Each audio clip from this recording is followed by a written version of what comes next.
How's it going, everyone? In this video, we have some big news on Sasha Banks, Monday Night Raw now back to a TV-14 rating, and a whole lot more. But before we begin, make sure you subscribe to our channel for more wrestling news.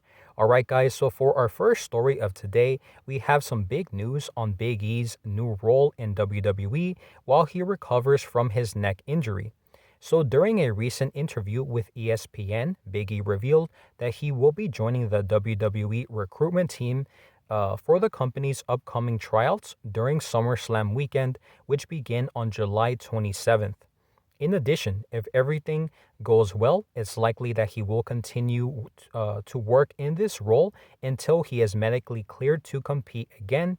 So very good news for Big E while he takes his time to recover from his broken neck. Moving on to our next story, the ratings for this week's episode of AEW Dynamite have been revealed, and the numbers are not looking too good.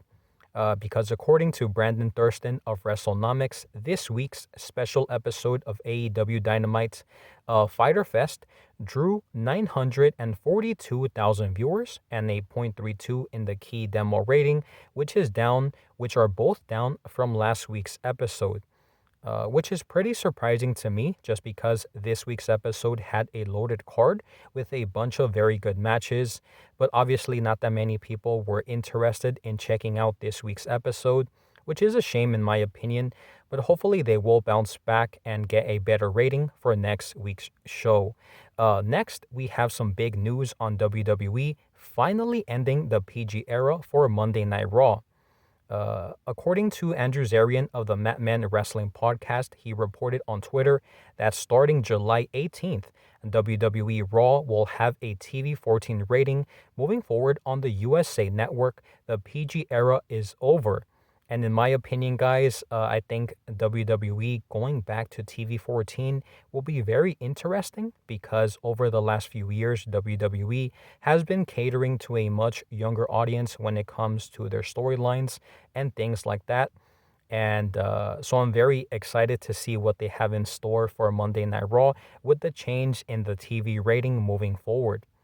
For our next story, we have some big news on when Sasha Banks could make her return to in-ring competition. So according to a new report from Fightful.com, many wrestling conventions have reached out to Sasha Banks for an appearance. However, they were told that she could not appear in any wrestling-related event until January 1st, 2023.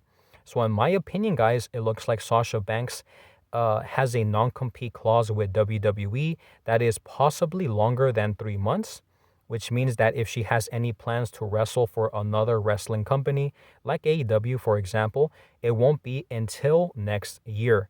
So with that being said, guys, that is all of the news that we have for today. Make sure to let me know your thoughts and opinions on all of the topics that we discussed in this video in the comment section down below. Thank you guys so much for watching, and I'll see you on the next one.